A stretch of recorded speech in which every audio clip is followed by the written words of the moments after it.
here at the office. From reading what he called the great emptiness.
Do that. Oh, hi. Perpetually connected while avoiding genuine connection.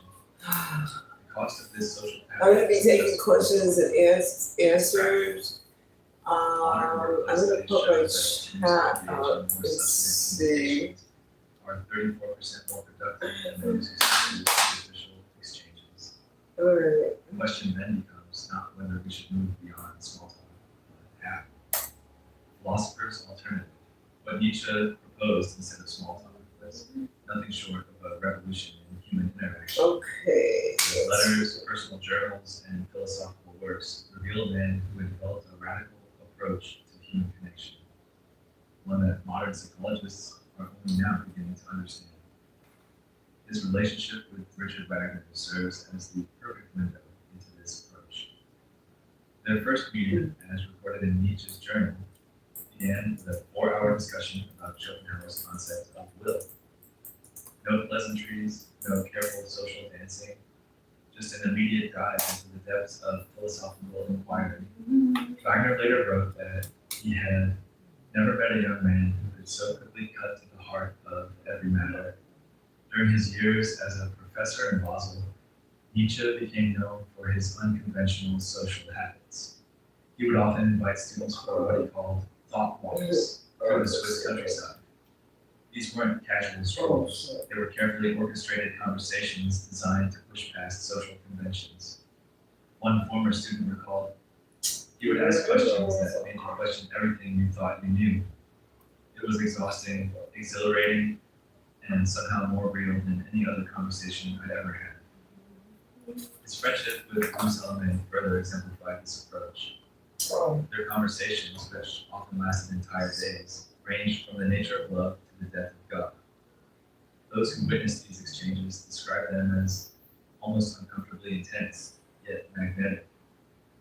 Salome later wrote that Nietzsche had an almost frightening ability to turn every conversation into an exploration of the soul. Let's see. I'm trying to test this out to see how it works. And with the delay. Their correspondence, he repeatedly urged Oh, the delay's not bad. the great emptiness of social media. Every time you spoke without saying a comfortable thing, there is a piece of yourself. Better risk offense than to live forever behind a mask of enlightenment. This wasn't merely a philosophical question. Nietzsche had developed specific methods for deeper interaction. He believed that genuine conversation should begin with what he called dangerous questions.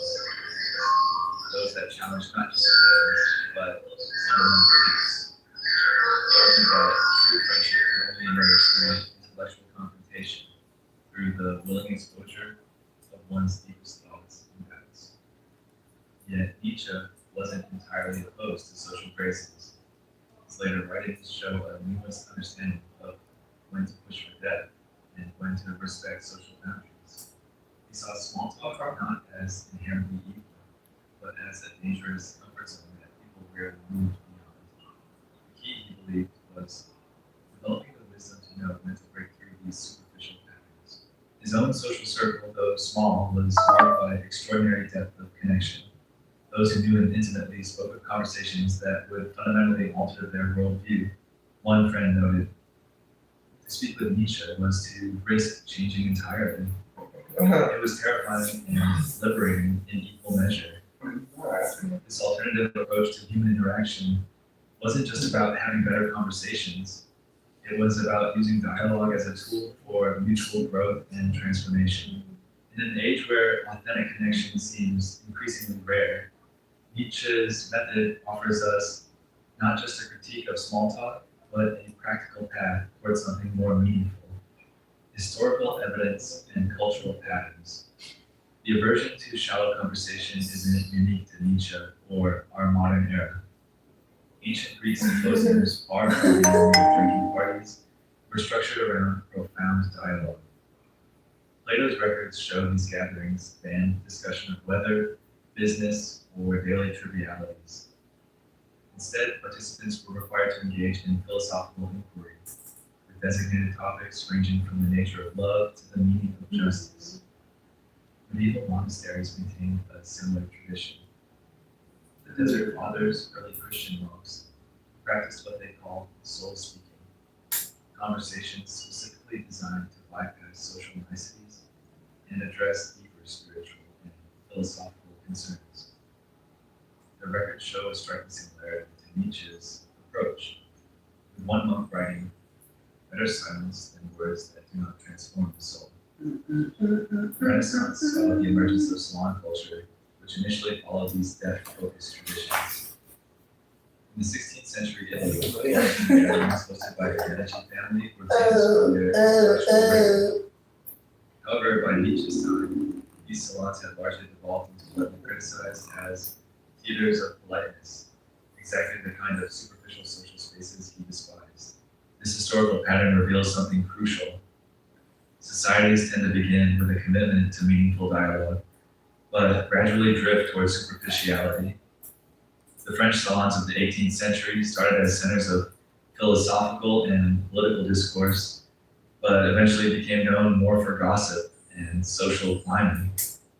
This transformation was so complete that by the 19th century, the ability to maintain pleasant, meaningless conversation had become a mark of social status. Cross-cultural studies revealed fascinating variations in this pattern. Japanese culture traditionally incorporated silence into conversation, viewing them as awkward pauses but as essential spaces for reflection.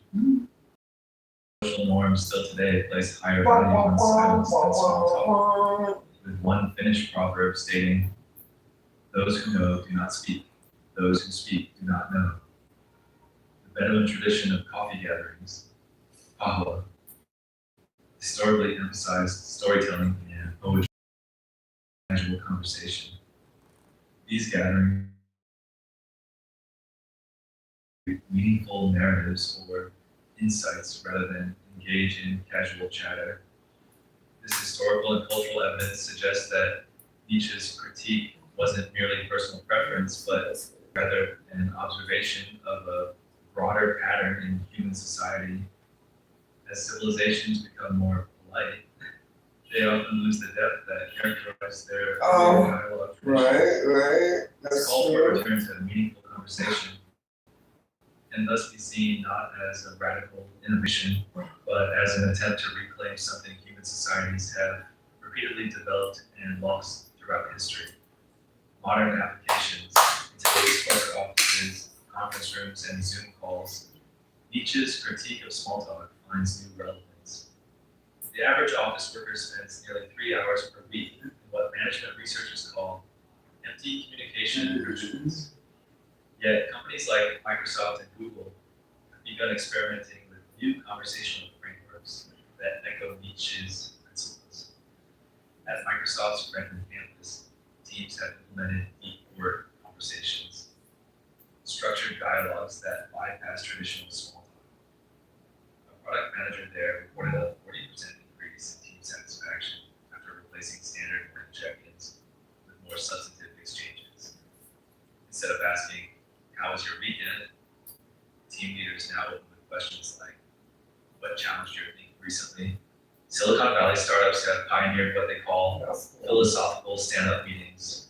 Rather than the usual project updates, these sessions begin with a compelling question or problem. One software company found that starting meetings with questions like, "What assumption about our product might be completely wrong?" led to breakthrough innovations that traditional brainstorming never uncovered. Remote work has unexpectedly created new opportunities for without the casual office encounters. Companies have had to intentionally structure their digital interactions. Spotify's digital workplace model includes depth channels, where team members are encouraged to share their doubts, challenges, and intellectual struggles, rather than just project updates. Professional networking has also begun to shift. Traditional networking events, with their forced small talk and business card exchanges, are being replaced by what one entrepreneur calls idea salons.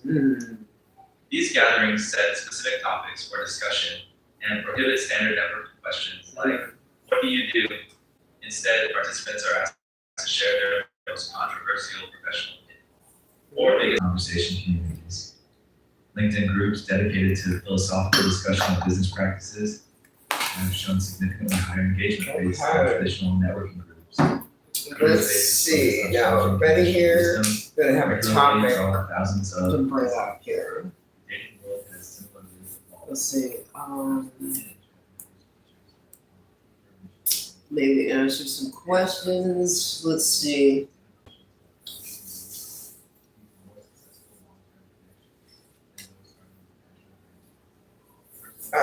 I'm using emu oil, by the way, on my skin. I get it from Australia. It's really good. It's really soft. It's micronized, really small, so it absorbs in the skin. You won't break out or anything like that. It is animal based, so Okay. That's what I use on my skin.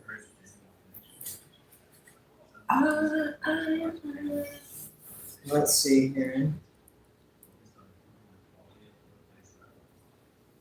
We're going to talk about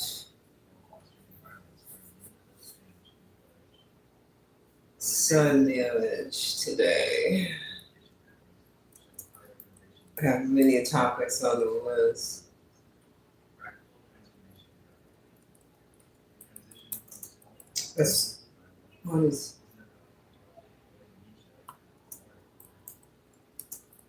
Let's see here. All right. Yes, of course, being exposed to the sun too much is going to eat away at your skin, especially if you don't have a lot of melanin. Things like that happens. I have somebody asking a question. Asking a question here. I'm going to read you the textbook definition of sun damage, okay? I mean, it's kind of universal, so it's not anything I'm just creating new anyway. So, sun damage or photoaging is technical definition, premature aging of the skin caused by excessive exposure of ultraviolet UV radiation. When you say UV radiation, that sounds more serious than UV rays because it just doesn't sound like it's like. But when you say radiation, it's like, oh, it's radiation. Okay, leading to various problems like wrinkles, age spots, and increased skin cancer possibilities. Now, I have a treatment that I use called it's a photon facial is what it's called. That's one of my signature facials. I just like give it a real definition. because I'm really bad at definitions. Okay. So, yes, I think I have it right here. Let's see. Okay.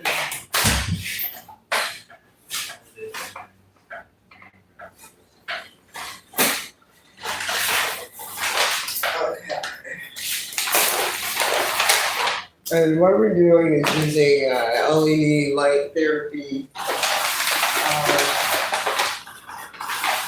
to reduce the redness and help with actually a variety of things, such as wrinkles, sun damage, of course, age spots, just like those different.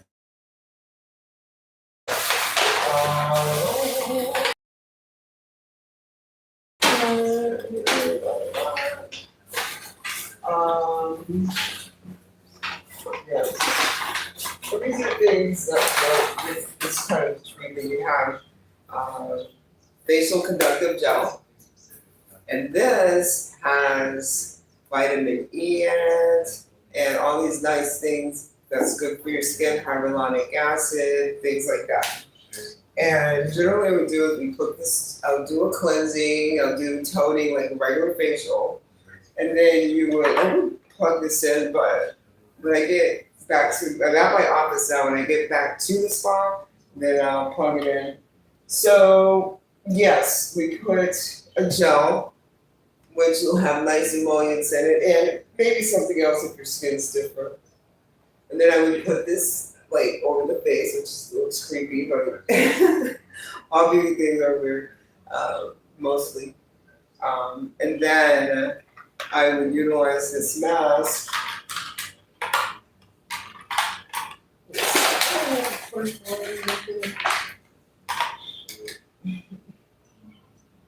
Okay. All right. Anyway, we have these lights that'll light up. Oh man, I wish I had my cord. You could put it in. Let me see if I can find it. Wait a second.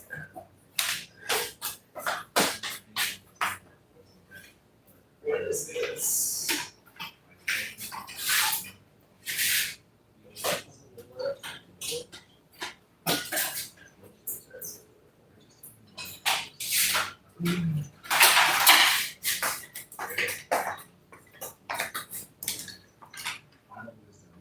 No, that's not it. Okay, I'm gonna have to do it at this spot. So anyway, the idea is that the lights, we put this conductive gel, and say we use the red light to help with sun damage or wrinkles or something like that, or might be something. Then you have these little conductive pieces here that will press against it. Also sends a current, through your face as well. I do have a video of me doing one of these on a client. I'll put the link in the description. That way you can check it out. But I'm gonna do something like probably tomorrow again about this red light because it's really good, it really works.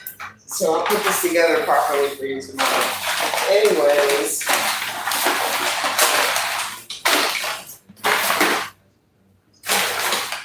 So pretty much a spa takes care of things like, or when it comes to skincare, because they have skincare, teeth whitening.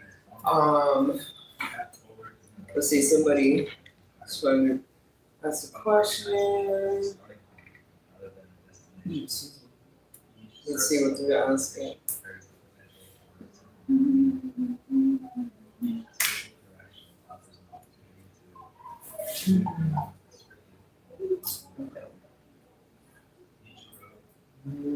What are the steps? Okay, what are the steps in the facial routine?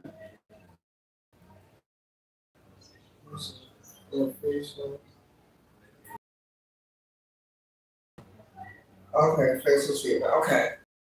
The difference in facial treatments, and of course, the new skin type of how I treat it. The steps are pretty much, I do a pre-cleanse, then we will do a exfoliation or use steam on the skin. Unless your skin's really red or you have rosacea, then I would use a light steam and I'll just back it up to where it just like lightly warms up the skin. Scrub, which I actually make there. So fresh every time you come in. So you don't have to worry about having old product.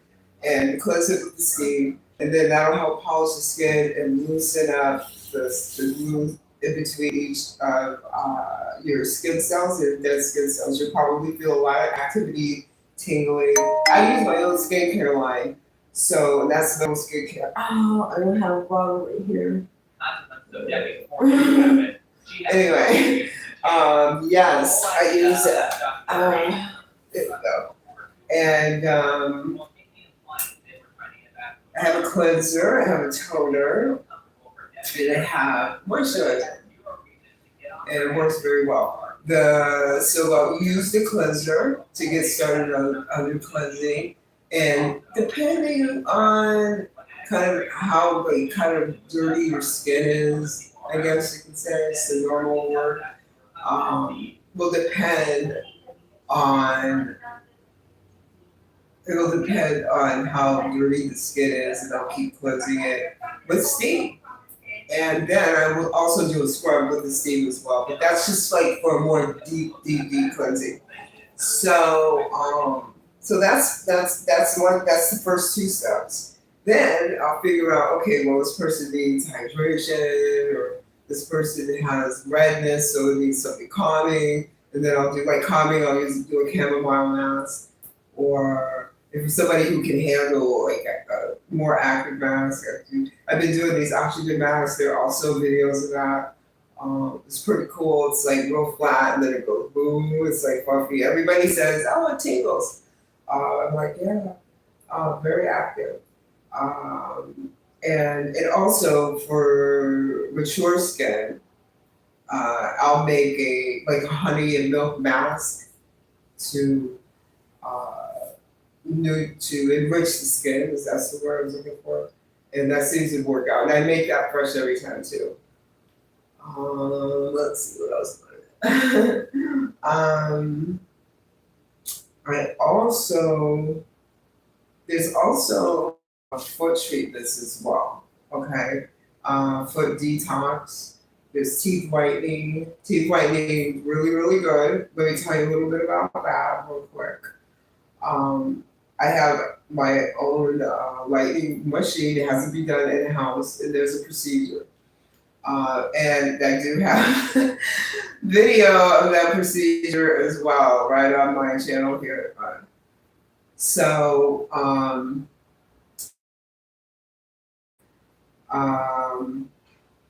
teeth whitening, yes.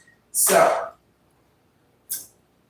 it's really good, and it's really obvious because as soon as you do the treatment, you look in the mirror and it's like, oh wow, you know. Some people might need more than one depending on how darker the teeth are. Some people come in and just get a touch up, like if you're going to an event, things like that. So that's well. Let me tell you, my little Fort Lauderdale Beach, 213 North Ocean Boulevard, and right across from Greek Girls Restaurant, if you're familiar with the area. And the number is 954-213-5034 if you want to give me a call. And then I can give you some over the phone advice, things of that nature. So let's move it on here. The teeth whitening, very good. It's obvious, you see it. You might need a package, you might not. So you want to give me a call and get a free consultation on that. 954-213-5034. What else do we have? I do have, let's see. Oh yeah, of course, Manscaping. how can I forget that? There's body hair clipping, trimming, waxing for men, manscaping, and you don't have to wax. Yes, wax is painful, but people do that because it lasts like more like 3 weeks. And the reason why that happens is because when we pull it out, the hair out, it pulls from the root. So it takes the root about a few weeks or so to rise to the top again. If you have laser therapy, it might be a little laser hair removal. It might be a little thinner, so it might even take longer for it to come out. You know, razor, you can like shaving is always an option for smoothing out areas of your body that you want like actually smooth. It can come in a little itchy, a little prickly, but you know, it's good. A lot of athletes would want to shave, like runners like to clip the body hair too. We have wonderful clippers that'll, you can just clip it. If you want to have it short for an occasion or if that's just how you want it. For the eyebrows, you know, I do that, do the nose, whichever you need for that. And facials, we have men's skincare available, which is really cool. Also body scrubs and body shampoos, which is really nice. You can exfoliate your skin and your body, like your body's skin, just like your face. It's really nice, really relaxing. Everybody likes it, so you're gonna pamper yourself. What else do I have going on? Oh, I have, when we were talking about facials, I have facial complements, which the UV lighting, LED photon facial treatment is one of them. I also have, actually I have it here. This is like awesome for skin tightening. You can think of it as getting okay, you know those people that work out, they have that new workout thing where you, this is similar to that, but low dose, and this is for lifting your skin. This is the controllers, this one actually works. The blue is for product penetration, so yes, I would use the gel, like I have there, coat it on my skin, and then you have to pick, because it goes 1 to 10. I haven't even made it past 3 or 4, it's pretty strong. The red light, the red light is for taking product out so you can use it to actually cleanse your skin. So you take this thing, it's a roller, you have a conductive here, and you tap your fingers in water to make that connectivity and turn it on, and then you just roll this. It's like the way your muscle structure, ooh, it's cold. And you do that, and you'll feel the electric current, and then you dip your hand in a little bit of water, and then you do that again. Okay? And you can do that up here to help with the 11s. You can bring it up to the side here, because this is where your muscle is built this way. Then you have your muscles that go like this. I can pull up something on the facial muscles, and then I can show you. I can find it that way. Let's see. Facial muscle diagram.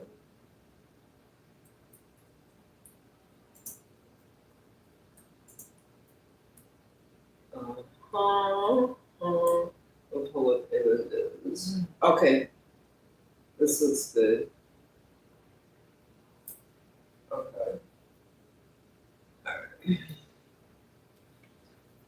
Let's pull up the larger picture so I can show you guys.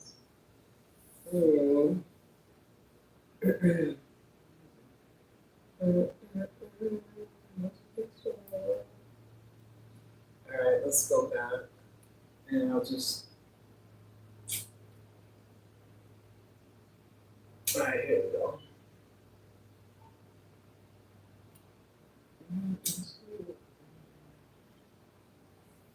My laptop's slow. Okay.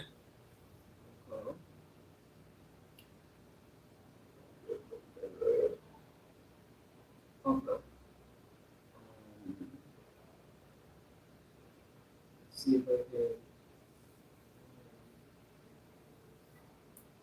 Okay, anyway, maybe if I do this. Let's see. And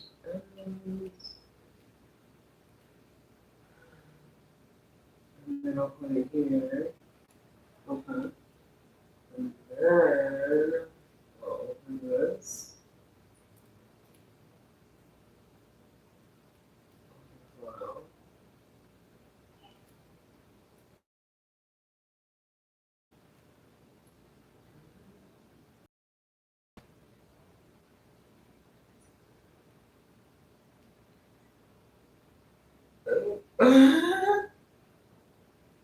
Okay, here we go.